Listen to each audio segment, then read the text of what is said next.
We have created and we operate an inn. And in the world of commercial accommodations, we're what I refer to as a character accommodation. What we've done is we've taken the architecture of this place and we have recreated a number of buildings, a little bigger than they would have been built originally, but essentially 1860s architecture. We have filled the place with books and art, all done by Newfoundland artists and writers. So in every sense, then, you're in context. You're in Newfoundland when you stay at Fisher's Loft Inn. In 1997 in Newfoundland, they were recreating Cabot's journey across the ocean. The Queen was coming. It was the 500th celebration of Newfoundland. And there was a thought that there wouldn't be enough rooms. Somebody in a neighboring bed and breakfast came over, saw that we had a studio space, and said, why don't you convert that into 4 rooms? So we borrowed all the money we could borrow. We didn't have a lot of money ourselves, and we built 2 buildings. And that became the beginnings of the inn. And last year, we turned away 1,000 requests. So it's really gone very, very well. Our whole inn is a statement which talks about this place, rural Newfoundland. We have built architecture indigenous to this area. It's called vernacular architecture. It's within the vernacular of this place. Everything that you see here, whether it's trim around the doors or the doors themselves or the windows, and everything has been made and manufactured on the site. All the furniture is very minimalist. It's all been made locally by a local artisan. The colors are very quiet. You're going to be struck by the amount of art and crafts. None of them are going to be gimmicky. These are being made by artists and artisans, very serious stuff. And we sell all of the art here. We have Tickle-Ace, which is a Newfoundland literary magazine, on everybody's bedside table. But I think there's just a lot more we can do, whether it's putting a pair of binoculars in everybody's room or even a kite. What we do have here in rural Newfoundland is an extraordinary resource in the form of the people here.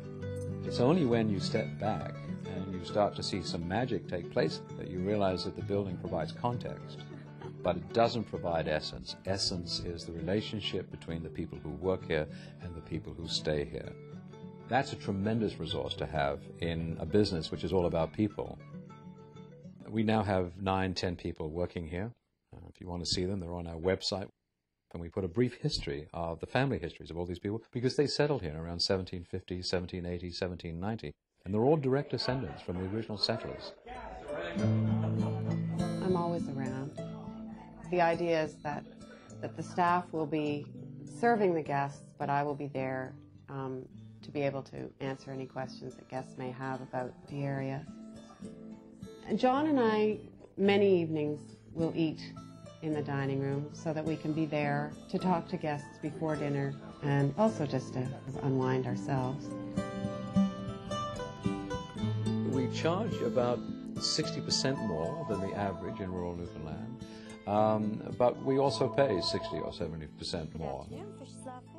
Most people who travel here are well educated. They're in the 80,000 plus range. Many of them earn $200,000 and $300,000 a year. Much of that is in American dollars and British pound sterling. So this is not considered expensive for a world market.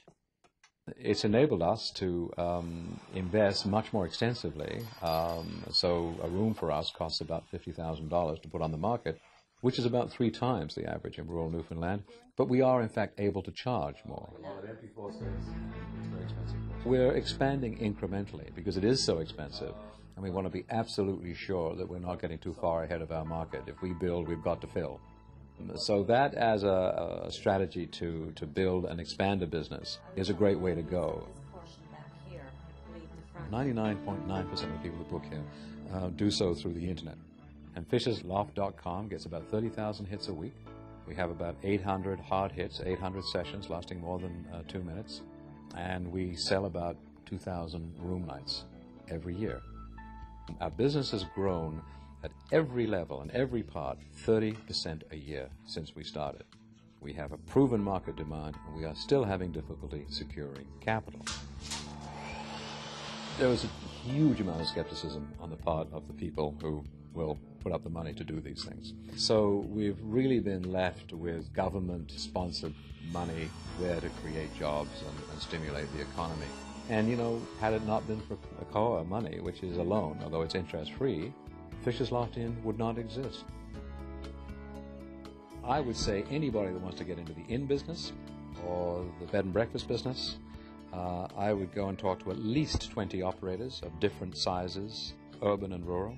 And then if I still wanted to do it, volunteer my time to work for a month in one of these places and find out what it's really all about.